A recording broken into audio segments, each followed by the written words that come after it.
और पांचवा कारण है राजा प्रताप भानु। राजा प्रताप भानु की कथा आती है कि विप्र श्राप से ब्राह्मण था, ब्राह्मणों का अनिष्ट कभी नहीं करना चाहिए।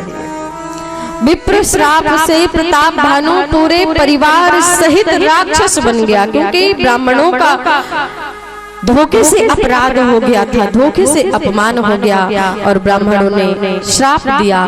तो वही प्रताप भानु आगे चल करके रावण बना और पूरे परिवार के सहित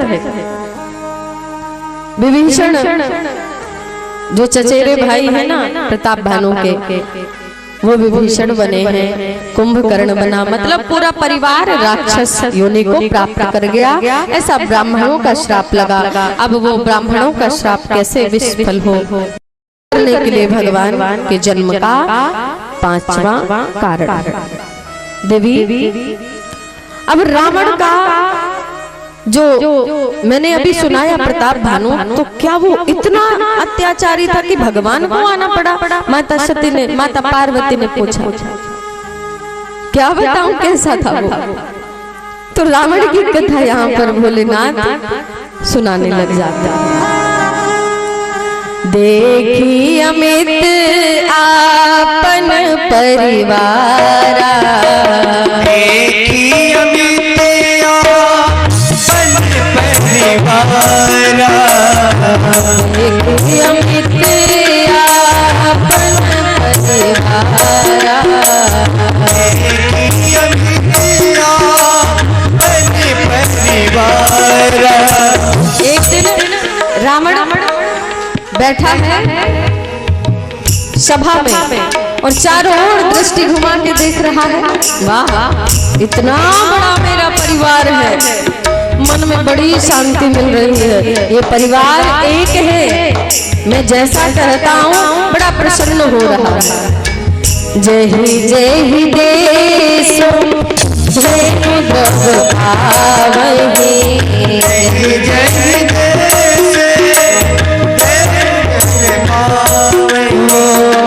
नगर गाँव आग लगावन,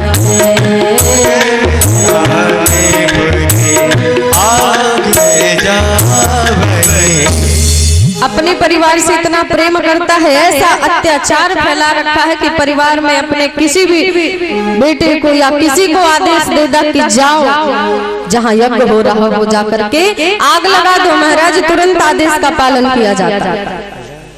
क्या होता? नगर गाँव आग लगाओ, जहाँ कोई राम नाम ले रहा हो उस गांव को ही जाके जला दे। जहाँ कोई यज्ञ में स्वाहा कर रहा हो, स्वाहा हो तो केवल रावण के नाम से स्वाहा हो। यज्ञ में देवता मुख रावण होंगे, रावण जो कहेगा वही होगा। रावण के बिना मर्जी के एक पत्ता भी नहीं है। बाढ़े खल बहु चोर जुआरा, रावण के राज्य में जेलर पट पर धन परदारा, चोरी करना, पर धन में दृष्टि डालना, दारा माने पत्नी, दूसरों की पत्नियों का अपहरण करना, ऐसा दुराचार उसके राज्य में हो रहा है। धरती माता एक दिन रोती हुई गाय का रूप लिया। रावण साधारण नहीं था जी, छोटा सा कोई 2-4 फीट 10 फीट का नहीं था। चला ही दशानन दिग्गज डोला।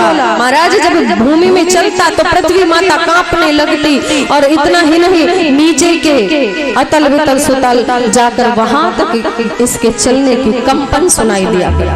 इतनी भयंकर आवाज करते हुए चलता।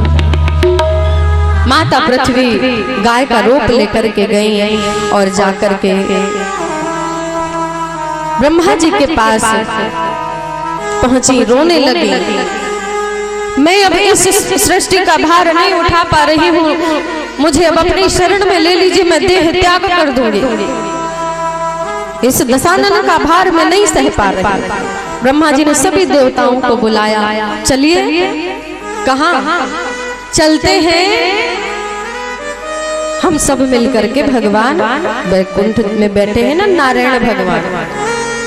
वैकुंठ जाते जाते समय लग जाता, भोलेनाथ भी उन्हीं सब में थे। तो बोले देवी उसी समय मुझे याद आ गया, क्या? हरि व्यापक सर्वत्र समाना, हरि व्यापक सर्वत्र समाना, हरि व्यापक सर्वत्र समाना, हरि व्यापक सर्वत्र समाना, प्रेम प्रकट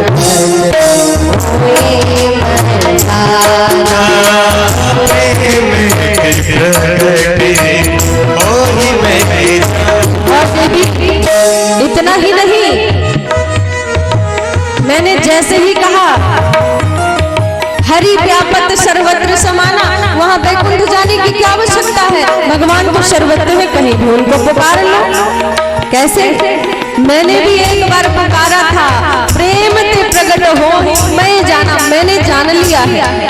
तो सभी देवताओं ने मोर बचन सबके मन भावा, मोर बचन सबके मन भावा, साधु साधु ब्रह्म सुना,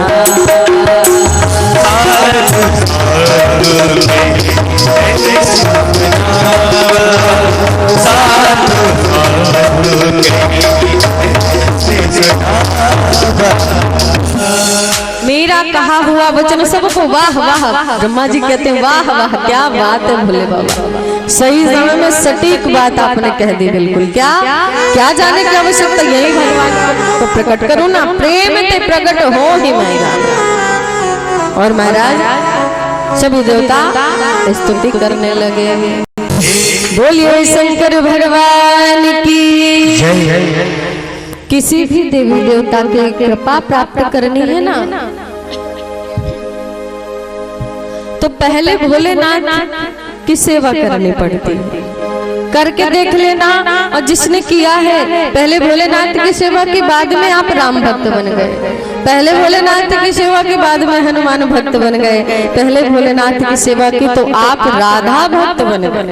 मतलब पहले भोलेनाथ के चरणों में चले जाओ, आप जिसके लायक होंगे, आप राम सेवा लायक होंगे तो राम जी के चरणों में छोड़ देंगे, आप श्याम के लायक होंगे तो जाकर के वृंदावन का वास दे देंगे। और जब सब कहीं देखा, क्योंकि ये तो थोड़े से पिता निष्ठुर होता है कि नहीं होता है? पिता ना बालकों को कभी कभी बहुत तेजी से डांट देते हैं, मार देते हैं। पिता हमारे दंड दे सकते हैं, लेकिन माता हमारी बड़ी कोमल होती है। पिताजी मारेंगे, कहेंगे कमरे में बंद करके जा रहा हूँ, आज खाना नहीं देना। पिताजी बाहर हुए कि माताजी तुरंत थाली लेकर के पीछे से पहुंच जाती, बेटा जल्दी से खा ले, पापा के आने से पहले पहले खा ले। और मैं कह दूंगी दिन भर नहीं खाया आज, आप डांट के गए।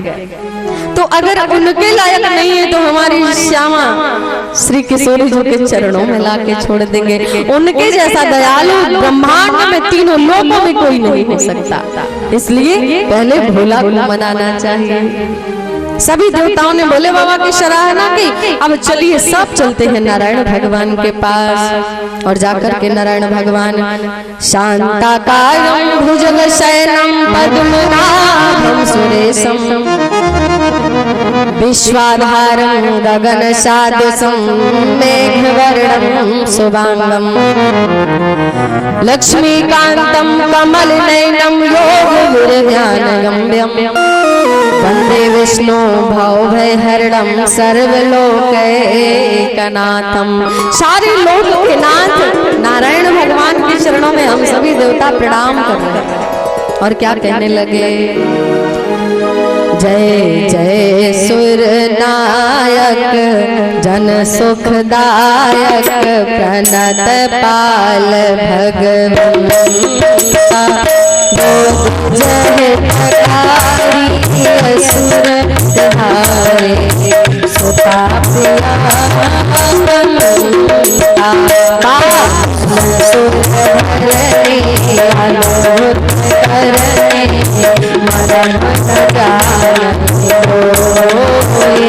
जो सहज कपाला दीन दयाला परम मनोग्रह सोई। जय जय अघनासी सब घटवासी व्यास परमात्मा अवधूत गोपी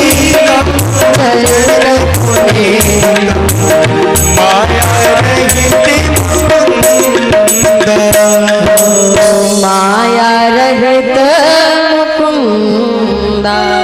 बोलिए नारायण भगवान की जय हो। सभी देवताओं ने स्तुति की। भगवान ने कहा क्या कारण है आज एक साथ सब पधारे, कोई विशेष बात? पूरा दुख कहा और भगवान ने कह दिया बिल्कुल चिंता न करो, अयोध्या में मैं राम रूप में आऊंगा, अपने शेष नारायण के साथ मेरा जो मेरी यहाँ पर शेष सैया में मैं सोता हूँ ये भी पधारेंगे। समस्त देवताओं का समूह जाइए और अयोध्या नगरी में जाकर के वास करिए, मैं आने वाला हूँ। अभी तक तो हम लोग इधर उधर घूम रहे थे, अब सभी एकत्रित होकर के पंडाल में आएंगे। क्यों? क्योंकि अभी कथा सीधे अवधपुरी की ओर जा रही है। कहाँ? अयोध्या धाम।